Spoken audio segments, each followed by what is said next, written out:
Hey there, Groovesters and Groove Stars. Ridgely here with another Groove Growth program with a dear friend. Very, very excited. Guy's got so many businesses and so much things going on. I don't even know where to start, but he is the CEO of Rhythm Engineering and in a mastermind with me. So I get the privilege of spending time with him several times a year, which is amazing. Thank you so much for taking time out of your busy schedule to give us some wisdom and thoughts. Reggie Chandra, welcome to Groove Growth, my friend. Thank you. Thank you, Ridgely. It's always fun hanging out with you. So, it's not, there's no hardship here. This is a joy spending this time with you. Well, thank you, sir. Thank you very much. So take us back, Reggie. You have a lot of different companies, a lot of different interests, a lot of things going on. But where did your entrepreneurial journey begin? What do you remember back then? What was it that got you going? So my background, I grew up and my undergrad civil engineering degrees from India. So I remember graduating age 21, trying to figure out, okay, what is this thing called life? And then age 24, I find myself with 5 businesses. All of them started that I started. Mosaic Tile Factory. I started a civil engineering consultancy, construction. That incidentally is still one of the largest construction in my hometown, Trivandrum, Kerala, that still has survived me, and my partners have taken it to the next level. So that's where I would say 24, just constantly looking at, okay, what can I dream up next? What can what value can I create? How can I make life easier and take away the pain from the people around me? So that's what I've been driven by, Ridgely. And what fuels that for you? What fuels that constant curiosity and desire? Because I mean, just last year you came out with the toe separator. And the toe separator that's like nothing. And I happen to have several of them because I brought one home to my wife, etc. And now I know you're refining that, but that has like nothing to do with your regular business whatsoever. That had to be just pure curiosity on your part to contribute in some way. It is. So again, I've got 2 degrees in engineering. So sometimes I get these ideas that make people's lives easier, and I've begun to trust that instinct. So my daughter has issues with her feet, toes especially. I have a soccer injury from high school that I have to use these toe separators, and stuff that I spent $30-40 buying are useless. I mean, I can't even walk with them. They're so grotesque. So I came up with this concept about very slick design that you can wear with your shoes. So and I said, okay, then that's when I gave it to everyone at the mastermind, and people seem to like it. So why not make it more popular and sell it on Amazon? So that's not really my business, but it's fun doing helping making the world a better place. But it's not your business, but it's the nature of the entrepreneur to do that, right? I mean, it's that nature to say, I have an idea and I think I can pull that off. Where do you think that comes from? Yeah, I think I call it the gambler gene. I think entrepreneurs, if they didn't have a meaningful life, they probably find themselves in Vegas. It's that thing of taking the risk and seeing whether the concept that they came up with is going to fly or not. I think you got to have that. I mean, if you look at my personality profile on Culture Index, which is the most validated psychometric test on a work context, I'm a daredevil that spans the entire spectrum, 0 to 10. So you're the guy, I'm the guy you would hire. You said, okay, I want to take over this country. If I was somewhere around Russia, Putin would be hiring me to say, go do or whatever crap he needed to do. Of course, I have my values that keep me from it. But that's the kind of risk that I'm willing to take to see the result. So I think this is not for everyone. There is good things and bad things with it. Actually, it's part of the topic of the book that I'm co-authoring with a friend of mine, called the Find Your Way Home, the 5 demons that you have to vanquish in your entrepreneurial journey. So I think, there's a difference between an entrepreneur and a business owner. I'm sure most people know that. Business owner is somebody who's making good money, has a steady business, like a gas station, like a grocery store. But an entrepreneur is a guy who's like a literal gambler in this whole spectrum. That there's always a risk involved. There's always something new. It's blue ocean, because red ocean is where everybody is selling commodity products, right? So these entrepreneur guys started dreaming and coming up with stuff that nobody's ever thought about. And they are playing in that blue ocean. But along with the blue ocean, there's always these risks. There's nobody else out there. It's a lonely journey. It's a risky journey. You could get lost. And that's where I think my friends entrepreneurs have a lot of problems, a lot of issues, because it's the nature of the beast. And I don't know, Ridgely, whether you know, I have a doctoral degree in basically it's human behavior, it's leadership. And part of this curiosity about what makes an entrepreneur, some of it's good, some of it's bad. I mean, take a look at Steve Jobs, who's contributed so much to our society.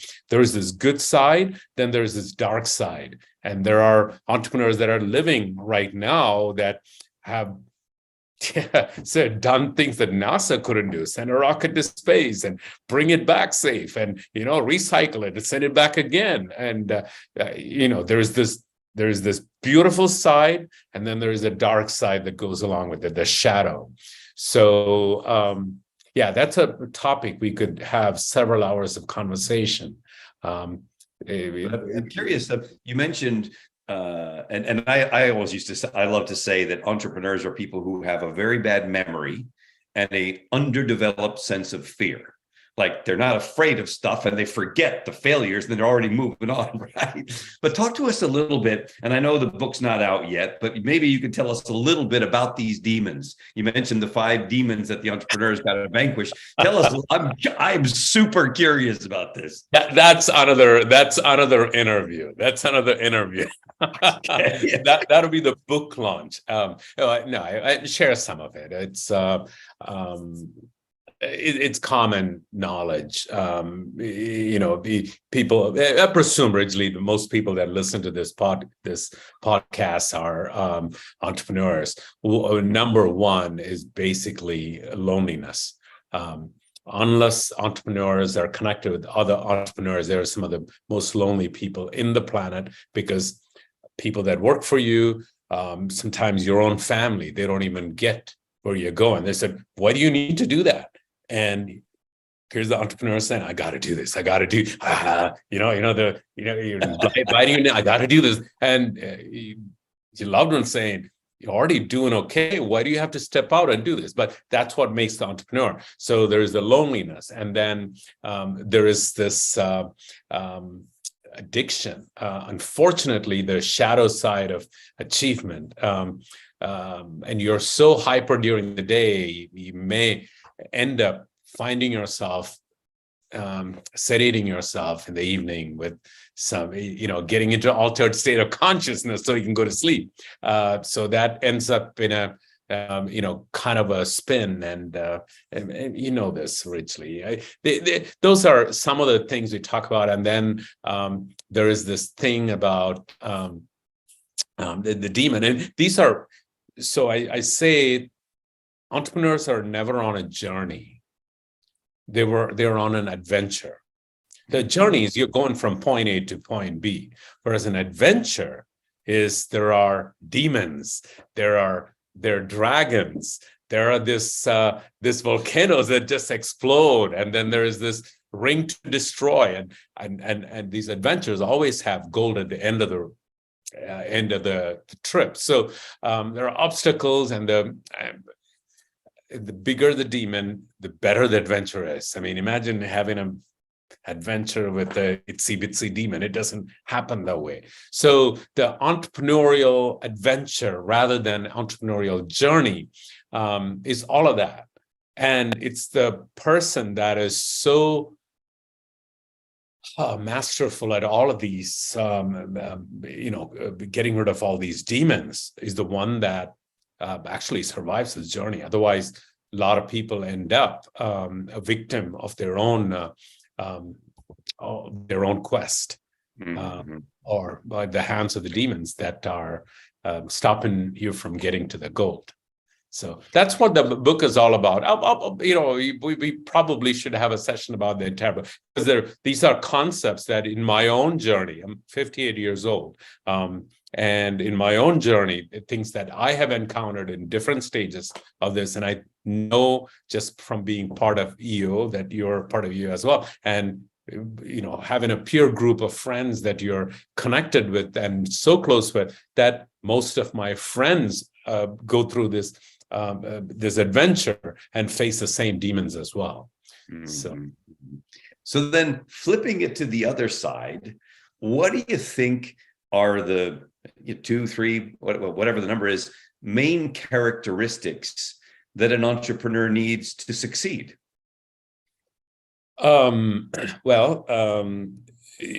Success is a journey. It's never the number in your bank account, because I know people with money they could never spend in their entire lifetime or the children's lifetime are some of the most unhappy people in the planet. I don't think the success is a journey, actually an adventure that never ends. It will follow us to our deathbed. And if you believe in building your legacy, it'll follow after your death as well. It'll continue its adventure after you're leaving this life on earth. So for me, I don't think success, there is a point at which you're saying, oh yeah, now I'm successful. I don't think it's that. And I don't think it's the money. I don't think it's the limo that you go from one place to another. I don't think it's the revenue. I mean, when I was younger, I would say, oh yeah, man, this is the revenue. Inc. 500. I mean, those are all great. That's part of the journey. So it doesn't make sense. It's Today I'm successful if I feel good in my skin. So what do you think are the characteristics then that the entrepreneur can work on that will contribute to that success? The greatest thing that has helped me is meditation, because you have to master yourself and your mind. So there's a physical side, there's a spiritual and emotional side that you have to master, or else the demons are going to get you. You could have $20 million, $50 million in your bank account, but your personal life is, it's totally out of balance. So the person who masters his mind, his own mind, is on the journey, is on the path. It has found their way home. So oftentimes the goal of life is to kick us out of the path. So there is this thing I talk on called failing up. People fail, entrepreneurs fail over and over and over. It's like a child trying to learn how to walk. I mean, unless it fails and falls down, it's never going to learn how to walk. I mean, think of the time we try to learn how to ride a bicycle. We could never have learned how to ride a bicycle if we didn't fall off, get back on the seat, and try again. So the lesson is that it's not over until you give up. So get back on the seat and start riding again. Get back on the path, because life is designed to, it's like a helicopter. If you've flown, the helicopter is designed to dig right into the ground, because it has rotors that go like this. And anytime you move it, what it's going to do is it's going to go right down, straight down, and plow into the ground, and you got to keep it out. So that's how life is as well. It's designed to knock you off the path. And the person that is successful is the one that finds his way back to the path. So, Reggie, talk to us a little bit about mentors, the need for mentors, the value of mentors. What are your thoughts on that? I don't think you can get to where you need to go without a mentor. I'm a big fan of the hero's journey. So there is always a mentor. There's always a wise old man in the woods that's got some wisdom that's going to make you the hero. He's not the hero, or she. He's not the hero. She's somebody there who has got the wisdom that you can take and achieve your goal. So when I go to these masterminds originally, I am the guy that knows the least, because there's no room to not learn anything at that point. You're there, and because you cannot talk and listen at the same time. It's a mindset. And I also read as well. The books are the cheapest way of getting into someone's wisdom. $5, $10, $20 you pay for a book, and you're learning from someone that has done something meaningful. Their life learning, they're sharing that with you. I think I don't know. I'll be a lifelong learner. I think I'm done with the universities. I've been in universities since I was 42. 2 master's degrees, a PhD, and there's many fields as possible. And then, which I sometimes think is a waste of time and money. And then I'm at every training that is known to man, because I may learn one skill that's going to give me the edge over somebody else, or give me an edge over something that I'm trying to scale and gets me over the top. So you never know. So you cannot go wrong learning. I'm with you 100%. I like you, have a doctorate, 2 masters, right? And I remember one of the great comments that Jim Rohn made. He said, the person that doesn't read is no better than the person who can't read.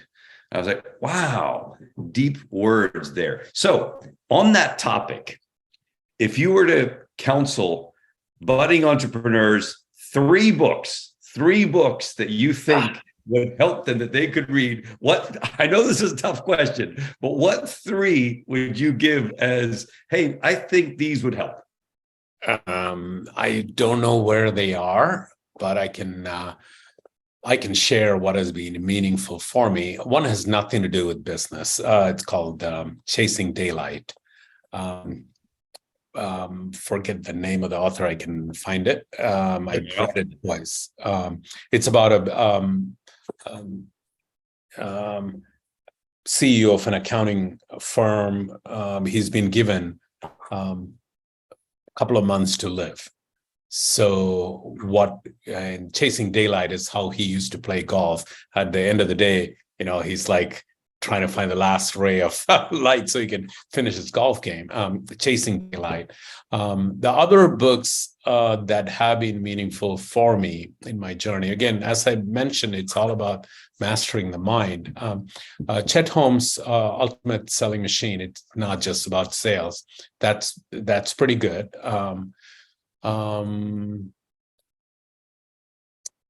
What would be a third one that I would recommend? All of Jim Rohn's books are great. You mentioned that. Seasons of Life is probably my favorite book of all time.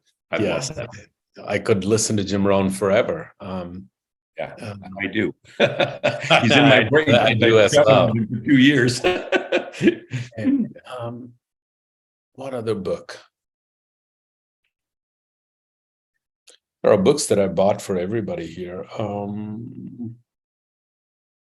It's interesting, right? So it's a big question Yeah. because you've read so many and you're like, wow, which is the Yeah, one? the Rockefeller Habits, not scaling up. The one before, they weren't harnished. Rockefeller Habits has been good. Yeah, I The like that new, too. the new ones are Cameron Hurl's Vivid Vision. That is pretty good. Yeah, Cameron's a friend of mine. I tell you, he's a good dude. I like Cameron. Yeah, his Double Double was good too. Excellent. All right, switching gears. I want to know something that you haven't done yet that's on your bucket list. I don't have a bucket list, so it's against my philosophy. That means that I'm ready to kick in the bucket. I'm not. My life is just starting. It's another phase, but it's starting. What I would like to do, I probably want to spend about 3 months in Costa Rica, just wandering around on a motorcycle. Yeah, that's interesting. Yeah. Costa Rica is beautiful. I love it down there. I love I have this vision painted in my brain of being there with my wife and being at the resort and then going out at night and watching the volcano and the lava come down the side of the mountain. So Arenal, that's the name of the hotel. Yeah, beautiful. Love that place. That's super cool. You must have stayed at the Smithsonian Lodge. I think that's right. Yeah. So you're a place dear to your heart, obviously. It is very dear to me. So, country without a army. Not Very much blood has been shed on the land, and when I get off the plane, there's a peace that comes over me that I cannot explain. Pura vida. Pura vida, yes, pure life. Pura vida. Pure life. I love that. I love that. So, one setback that you've had that really stands out and what you learned from it, what would that be?